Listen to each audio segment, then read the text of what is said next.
Tak bacakan supaya sampean tahu keramatnya bismillah. Nah, sebelum saya bacakan bismillah Fatihah, tak beritahu tentang ilmu tafsirnya karena ini penting sekali. Fatihah itu dawuhnya Allah, tentu itu dawuhnya Allah. Saya ulang lagi, itu kalam Allah. Tapi yang sudah diberikan kesampaian ke kita semua. Sehingga seakan-akan itu menjadi dawuhnya kita ke Allah. Jangan salah loh ya, Fatihah itu dawuh Allah, tapi sudah diberikan ke kita. Sehingga posisi kita itu yang punya itu. Nah, kenapa ini perlu dijelaskan? Karena nanti ada kalimat iyyaka na'budu wa iyyaka nasta'in. Kalau itu masih kalam Allah, berarti Allah ngomong ke kamu, ngendikan ke kamu, kepadamu aku menyembah. Masa Allah menyembah kamu? Nah, sehingga ilmu tafsir itu menyelesaikan itu dulu ya. Saya ulang lagi ya, sebelum sampean sering baca Fatihah, aku yakin ya sering baca. Tapi barokahnya tidak paham itu tidak pernah janggal.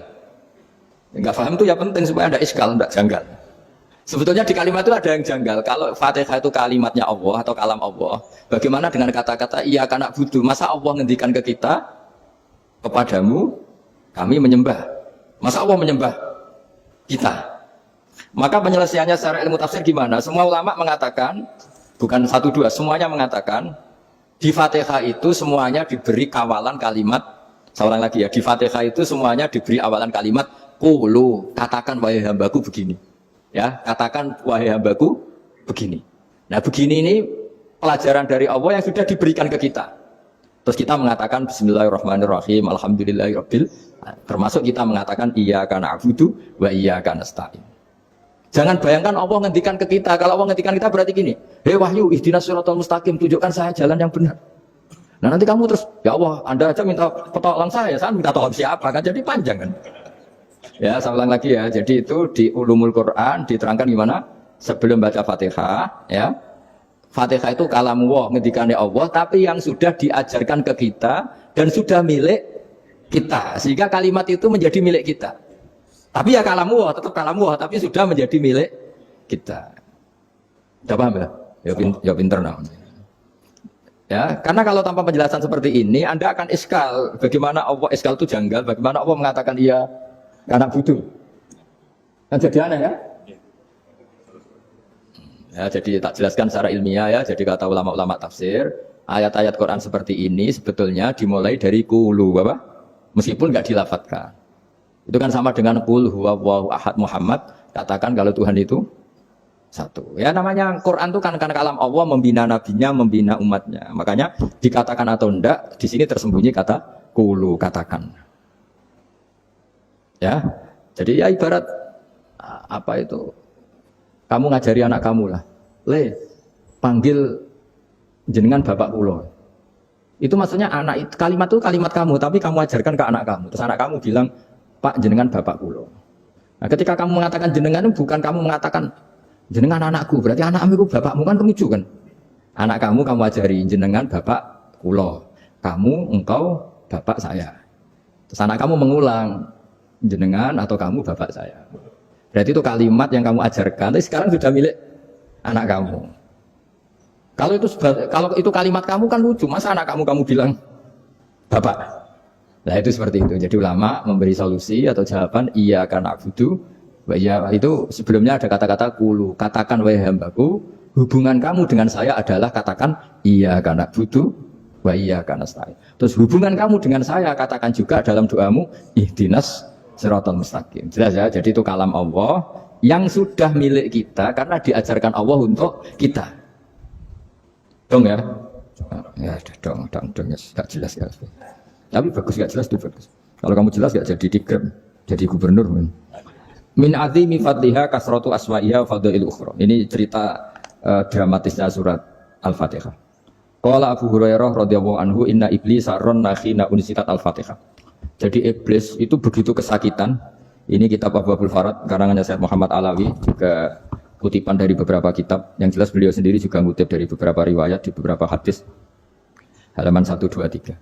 Ketika Fatihah turun itu iblis kesakitan. Kayak orang sakit gigi lah, tersiksa sisanya karena turunnya surat apa? Al-Fatihah. Artinya kalau Anda baca Fatihah dijiwai, maka Anda melemahkan setan, melemahkan iblis. Wa qala Mujahid, khina unzilat Fatihatul kitab ronna fastama indahu asyayatin. Jadi ketika Fatihah itu turun, iblis itu terkapar lah kira-kira. Sampai dijenguk banyak setan. Jadi kemarin di ICU lah kira-kira gitu kalau sekarang itu. Entah Covid entah enggak tahu, pokoknya di ICU sampai dijenguk banyak setan. Enggak tahu bawa apa enggak tahu, pokoknya dijenguk banyak setan. Ono yang nyangoni karena ini apa? Ketuanya apa? Pingsan, sakit. Jadi iblis itu sakit sampai dijenguk anak buahnya setan-setan.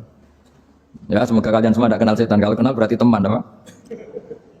Wa qalu misla dzalik. Wa qala lahum laisa mimma taquluna syai'un walakin unzilat suratun laisa ajruqa ilaiha illa an harramahu alaihi nar jahannam. Saya ini bukan sakit fisik, kata iblis. Kamu tidak usah jenguk saya, datangkan dokter terbaik, tidak usah. Saya ini tidak sakit fisik. Saya ini sakit karena ada surat yang diturunkan, yang pahala yang melafatkan surat itu pasti selamat dari neraka. Padahal misi terbesar saya ini supaya manusia masuk neraka. Sekarang punya tamengnya. Gue pusing kan? Ya seperti orang lah, goda sampean ternyata sampean setia, itu kan pusing. Nah ternyata tidak setia, itu yang akhirnya ribut kan itu. Jadi iblis itu cita-cita terbesarnya kan semua orang itu masuk neraka. Nah sekarang turun satu surat yang gara-gara surat itu siapapun yang baca dijamin selamat dari neraka. Jadi walakin unzilat suratun laisa ajruqa ilaiha illa an harramahu alaihi nar jahannam. Karena jadi dia shock lah, kita kalau orang di Jawa itu bilang shock. Aduh sial nasib saya ini umat nggak bisa saya goda lagi karena punya tamengnya tadi punya. Khotbah tolakai dukum mamakrukum. Mereka rasa kalian sekarang itu tidak ada gunanya semua. Nah, ini alhamdulillah di Indonesia kelihatan kan banyak yang miskin, banyak yang susah. Tapi selagi mereka masih sholat, tuh keinginan mencari halal itu masih tinggi. Kayak apa kita di tengah kota, jauh dari anak istri, jauh dari tetangga. Biasanya kalau orang jauh dari anak istri, tetangga kan sakar PDW. Tapi yang soleh masih banyak, sudah jauh dari keluarga tetap lurus. Loh, kalau yang dekat lurus kan wajar, konangan wong akeh kan. Ini sudah jauh masih lurus. Nah ini nggak lepas dari barokahnya surat apa? Surat Fatihah tadi. Jadi karena ada surat yang menjamin pelafalnya atau qailiha terbebas dari api neraka. Wa qalat asayatinu lahu is ayusa'in ta'muruna ya maulana. Faqala lahum idhabu wajtahidu hatta tukhfilu qulubahum hatta la yaqulu hadhihi surah. Lalu kita gimana? Dari para setan gitu. Lalu kita gimana? Terus kata iblis, sudah bikin mereka lupa sehingga tidak baca lagi. Selagi masih baca kita pasti keok. Jadi kalau zaman sudah jarang baca Fatihah itu berarti sudah bagian dari kemenangan apa? Iblis. Jadi kalau zaman sudah jarang baca Fatihah itu berarti bagian dari kekalahan Anda, kemenangan Iblis. Masih sering baca? Berapa kali? Dan sama lagi.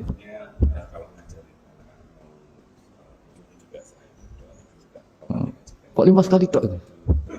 Berarti pas sholat fardu tok. Enggak 5 kali itu mendingan itu 17. Kamu itu ngitungnya jangan 5 ini. 5 waktu itu berarti lumayan berapa? 17 ya? Iya. 17 ya? Ya. 17 tapi kalau makmum tuh sering separuh kan, apalagi makmum tarawih. Ya kan? Makmum tarawih itu bacanya Fatihah ada yang sempurna enggak ya? Ya enggak lah. Baru alhamdulillahirabbil alamin imam ruku ikut ruku ini gitu. Makmum kan yang tarawih lah. Kalau tarawih jarang sempurna ya. Fatihahnya itu. Kan imam sudah ruku. Kamu bacanya Fatihah sampai mana? Baru setengah ya. Ya paling pas tarawih aja kan enggak sempurna ya. Apalagi kalau imamnya sing kilat tuh waduh malah. Nah, ketika Fatihah itu sebegitu keramatnya, sebegitu topnya, itu setan rapat singkat cerita itu yang tadi dipimpin oleh iblis yang sedang terkapar apa? Terus tadi obatnya nggak ada, cuma dia shock karena ada surat yang turun yang melafatkan itu pasti selamat dari apa? Neraka. Nah ini gimana saran Anda? Sarannya adalah bikin orang-orang itu lupa, tidak baca Fatihah. Nah ini rapatnya iblis. Idhabu wajtahidu hatta tufilu qulubahum hatta la yaqulu hadhihi surah. Kaila yuksiru qira'ataha wa la yakunu lahum ajrun wa thawabun bal yakunu lahum adzabun wa iqabun.